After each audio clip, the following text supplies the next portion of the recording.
अस्सलाम वालेकुम। Maxam Gorky के नावल द मदर की किस्त नंबर 29 पेश खिदमत है।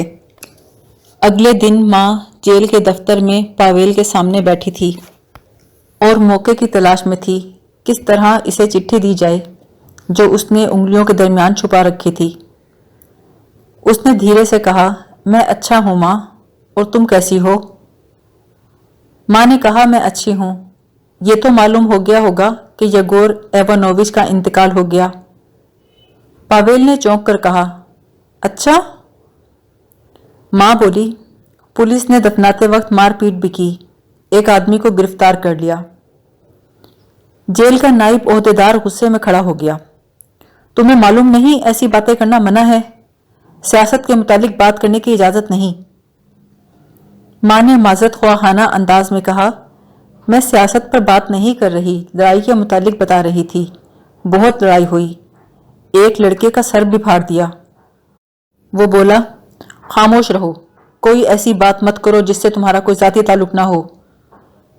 उसकी तरफ से नजरें हटाए बगैर माँ ने जल्दी से चिट्ठी पावेल के हाथ में दी, फिर इत्मीनान का सांस लिया और ओहदेदार से मुखातिब होकर बोली, समझ नहीं आता किस बात के मुतालिक बातें करने की इजाजत है। अफसर ने चिढ़कर कहा, तो फिर यहां आने से फायदा क्या है? क्यों चली आती हो बिला वजह लोगों को परेशान करने? मां ने पावेल से पूछा, मुकदमा कब तक शुरू होगा? कहने लगा, सरकारी वकील चंद दिन पहले आया था, बता रहा था जल्द ही शुरू हो जाएगा। इस किस्म की मामूली गैर अहम बातों के बाद मां ने देखा पावेल उसे बड़ी मोहब्बत से देख रहा है, हमेशा की तरह पुरसुकून। उसमें कुछ खास तब्दीली नहीं आई थी। उसकी दाढ़ी बढ़ गई थी, वो अपनी उम्र से कुछ बड़ा मालूम हो रहा था। वो उससे कोई अच्छी बात कहना चाहती थी, आखिर कहने में कामयाब हो गई। पावेल, अभी तुम्हारे दीनी भाई को देखा था। पावेल ने उसकी तरफ सवालिया नजरों से देखा। माँ ने अपने गालों को उंगलियों से गूदना शुरू कर दिया, जिससे शेकोफ के चेहरे के चेचक के दाग याद दिलाना चाहती थी, और बोली, बहुत ठीक हो गया है, अब तो उसे बहुत जल्दी काम भी मिलने वाला है। पावेल ने बात समझ ली, हंसती हुई आंखों से उसे देखते हुए सर हिलाया, चलो ये तो अच्छा ही हुआ, और कोई खास बात?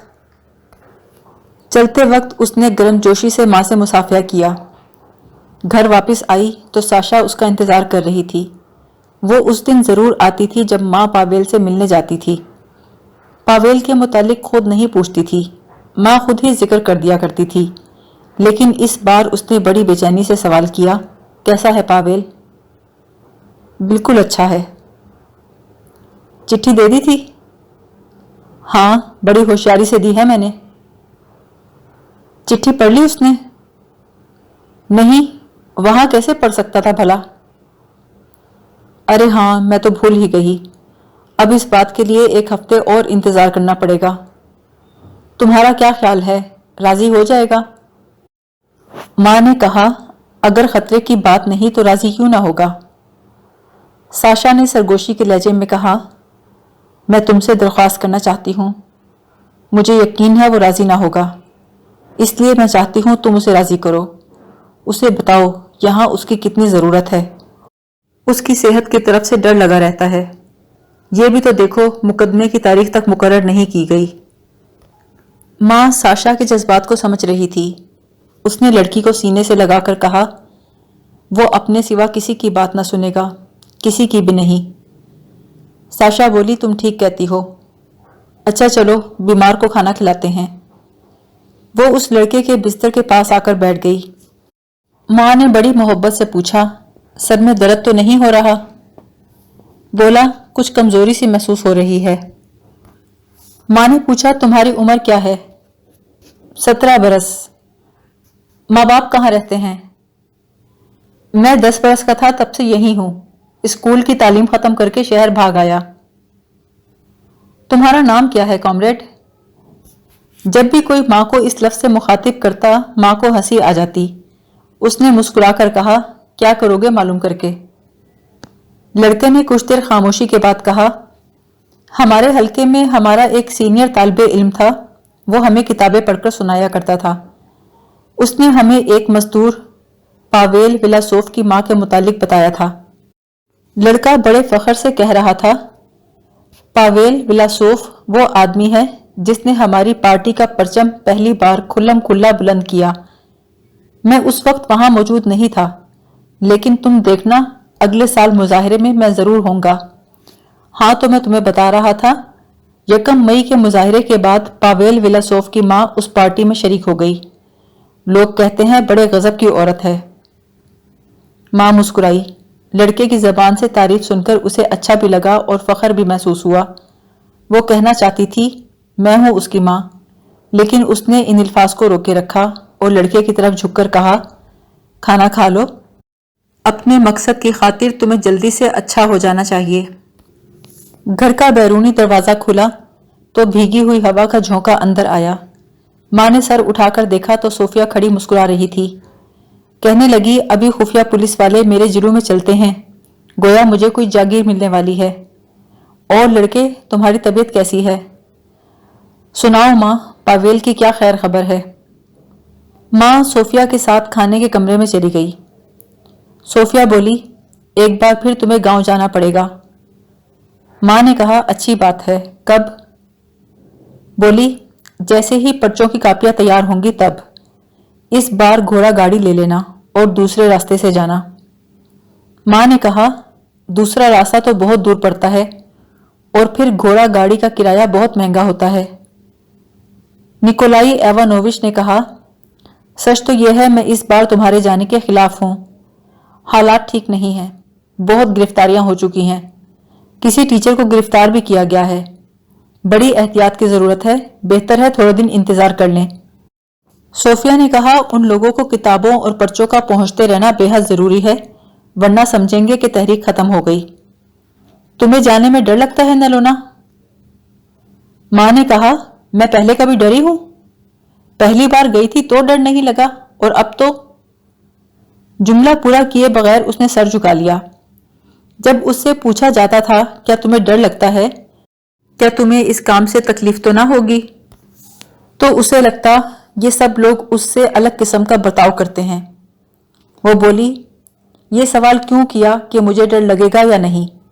तुम लोग आपस में तो ऐसे सवाल नहीं करते। निकोलाई ने परेशान होकर ऐनक उतारी और अपनी बहन की तरफ देखने लगा। सोफिया ने मां का हाथ पकड़ लिया। मुझे माफ कर दो, आइंदा कभी ऐसा ना कहूंगी। सुबह सवेरे मां एक घोड़ा गाड़ी में बैठी चली जा रही थी। मौसम खज़ां की बारिश से सड़क भीगी हुई थी। सर्द हवा चारों तरफ सनसना रही थी। थकी हारी मां दोपहर के वक्त निकोलस कोए नाम के छोटे से कस्बे में पहुंची। वो चाय पीने के लिए स्टेशन के वेटिंग रूम के एक बेंच पर बैठ गई। अपना भारी बॉक्स नजदीक ही रख लिया। सामने एक छोटा सा मैदान था। वहां भूरे रंग की नीची छत वाली एक इमारत थी। उस इमारत में मकामी हुकूमत का दफ्तर था। एक गंजा अधेड़ उम्र किसान बाहर बरामदे में बैठा पाइप पी रहा था। दफतन एक पुलिस सार्जेंट घोड़ा दौड़ाता हुआ मैदान में दाखिल हुआ और दफ्तर के बरामदे के पास पहुंचकर रुक गया। हवा में चाबुक लहराते हुए किसान पर चीखा। उसकी आवाज खिड़की से टकराई, लेकिन अल्फाज सुने नहीं जा सकते थे। किसान ने खड़े होकर दूर इशारा किया। सार्जेंट घोड़े पर से उतरा। किसान के हाथ में लगाम देकर वो सीढ़ियों पर लड़खड़ाता हुआ चढ़ने लगा। फिर उसने सिलाखों को पकड़कर पैर जमाए और दरवाजे में गायब हो गया। स्टेशन के टी स्टॉल से चाय की ट्रे लिए एक 14-15 बरस की लड़की आई। मां ने उसे बड़े प्यार से मुखातिब किया। ऐसी जगह पर नौकरी करती हो तो रोज ही पुलिस के तमाशे देखती होंगी। लड़की एकदम पुरजोश आवाज में बोली, अभी अभी एक डाकू गिरफ्तार किया गया है, यहां ला रहे हैं उसे। किसे लूटा है उसने? मुझे नहीं मालूम, लड़की ने जवाब दिया।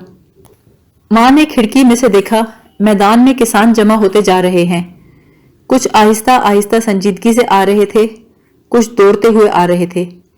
सब लोग इमारत के बरामदे के सामने जमा हो गए। लड़की ने खिड़की में से देखा, फिर दरवाजे को आपस में मिलाकर बाहर चली गई। मां ने चौंक कर अपना बक्सा बेंच के नीचे कुछ अंदर को खिसका दिया, फिर शाल ओढ़कर दरवाजे की तरफ चली आई। उसका जी चाह रहा था कि दौड़कर वहां पहुंचे, لیکن اس نے اپنی خواہش کو دبائے رکھا۔ جو منظر اس نے دیکھا اس کی وجہ سے اسے لگا گویا یک بستہ ہوا کا جھونکا اس کے سینے میں چبھ رہا ہے۔ دم گھٹنے کی وجہ سے وہ منہ کھول کر سانس لینے لگی۔ اس کے پاؤں من بھر کے ہو گئے۔ میدان کے دوسرے سرے سے ریبن چلا آ رہا تھا۔ اس کے ہاتھ پیچھے باندھ دیے گئے تھے۔ پولیس والے اس کے برابر چلتے آ رہے تھے۔ مجمع دفتر کی عمارت کے باہر خاموشی سے کھڑا تھا۔ ماں نے حیرت سے اس منظر کو دیکھا۔ ریبن کچھ کہہ رہا تھا۔ اس نے مشکل سے اپنے آپ کو سنبھالا۔ برآمدے کے نزدیک ہی ایک کسان کھڑا تھا جو اپنی نیلگوں بڑی بڑی آنکھوں سے ماں کو غور سے دیکھ رہا تھا۔ ماں نے اپنے خوف سے کانپتے ہوئے ہاتھوں کو سنبھالا، بڑی کوشش کر کے پوچھا، ماجرا کیا ہے؟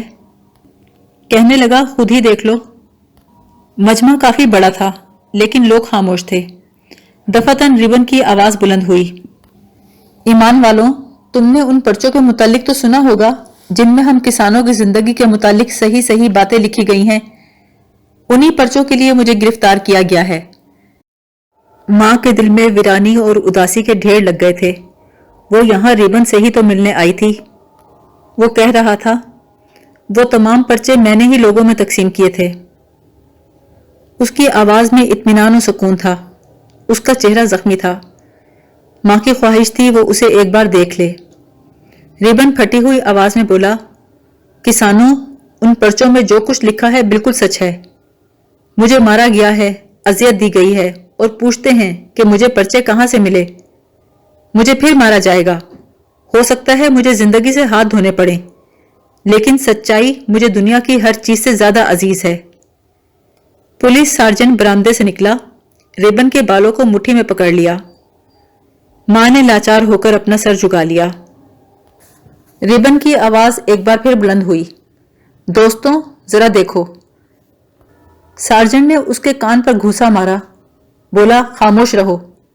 ریبن چکرا سا گیا اور بولا، پہلے تو ہاتھ باندھ دیتے ہیں، پھر جو جی میں آئے کرتے ہیں۔ سارجنٹ نے اسے ایک اور گھوسا مارا۔ مجمع میں سے کوئی چلایا، کیوں مار رہے ہو اسے؟ سارجنٹ نے اپنے ساتھیوں سے کہا، اسے اندر لے کر چلو۔ ایک کسان نے زوردار آواز میں کہا، اسے مت لے کر جاؤ۔ پھر بولا، دوستو، ان لوگوں کو روکو، اگر یہ اسے اندر لے گئے تو مار مار کر جان لے لیں گے۔ ریبن کی آواز آئی، کسانوں، تمہیں معلوم ہے تمہیں کس طرح لوٹا جاتا ہے، کس طرح تمہارا خون چوسا جاتا ہے۔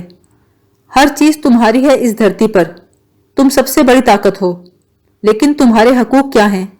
تمہیں تو صرف فاقوں سے مرنے کا حق ہے۔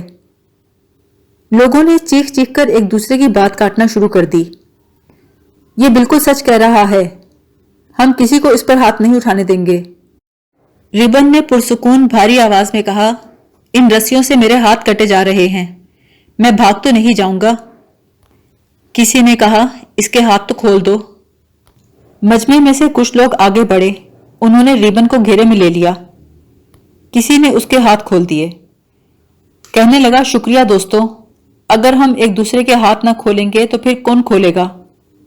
اس نے اپنا ہاتھ بلند کیا جو خون میں لت پت تھا، بولا، یہ ہے میرا خون جو سچائی کی خاطر بہایا گیا۔ کسانوں، ان پرچوں کو تلاش کر کے ضرور پڑھو۔